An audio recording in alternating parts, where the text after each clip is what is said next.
Ever walked into a room and completely forgotten why you're there? Or maybe you've called someone by the wrong name.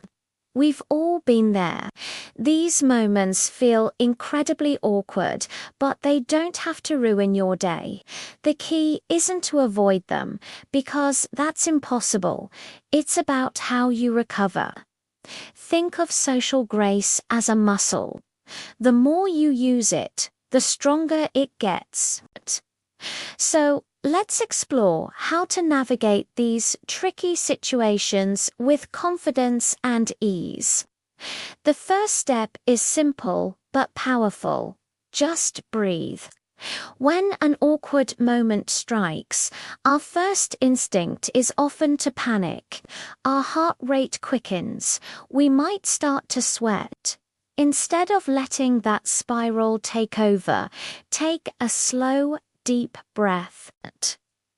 This simple action sends a signal to your nervous system to calm down.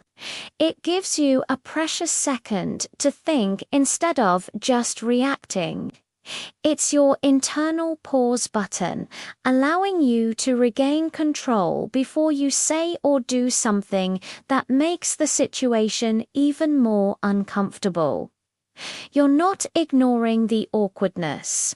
You're just giving yourself a moment to face it with a clear head.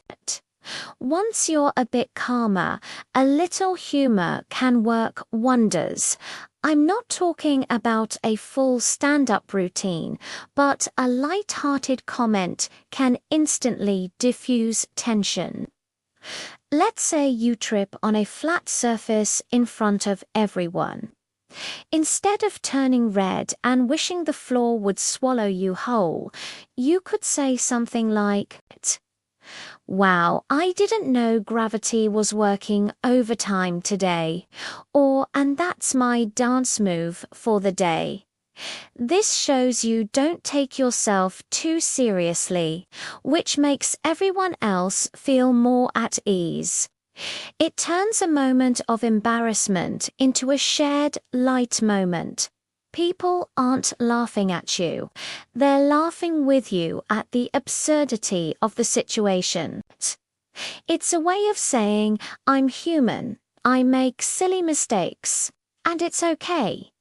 This approach is incredibly disarming and can quickly turn an awkward silence into comfortable laughter. Now, what if the awkwardness isn't from a physical slip-up, but from something you said? Maybe you shared a story that didn't land well or asked a question that was a bit too personal. In these cases, a straightforward and sincere acknowledgement is your best tool. Don't try to pretend it didn't happen. A simple, "Oops, that came out wrong," or "My apologies, that was a bit of an overshare," can be incredibly effective. It validates the feeling in the room and shows respect for the other person. You don't need a long, drawn-out apology. A quick, honest recognition of the misstep is usually enough. This isn't about groveling, it's about social awareness. It demonstrates that you understand social cues and are willing to correct your course. This kind of self-correction builds trust and shows maturity, making it easier for everyone to move on. Sometimes, the best way to handle an awkward moment is to smoothly change the subject. This technique is especially useful after you've made a quick acknowledgement or used a bit of humor. You don't want to linger on the awkwardness. After your brief recovery, guide the conversation in a new direction. You could ask a question about a completely different topic, like, "Speaking of new things, has anyone seen that new movie that just came out?" Or pivot to something in your shared environment. "This is a great song, isn't it?" The key is to make the transition feel natural, not abrupt. It's like gently steering a ship away from a rocky shore and back into open water.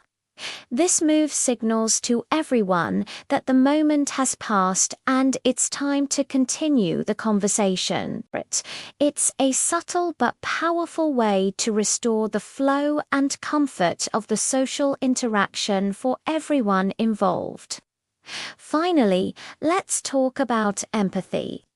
Remember that you're not the only one who ever feels awkward. Everyone does. When you see someone else in an awkward situation, extend the same grace you'd want for yourself. If someone forgets your name, you can gently remind them, "It's Alex, by the way. No worries, I'm terrible with names too." This simple act of kindness can save them from spiraling into their own moment of panic. By making others feel comfortable, you contribute to a more forgiving and pleasant social environment for everyone, including yourself. Handling awkwardness isn't about being perfect. It's about being human and being kind. By breathing, using humor, acknowledging missteps, changing the subject, and showing empathy, you can navigate any social situation with grace. These moments don't define you. Your recovery does.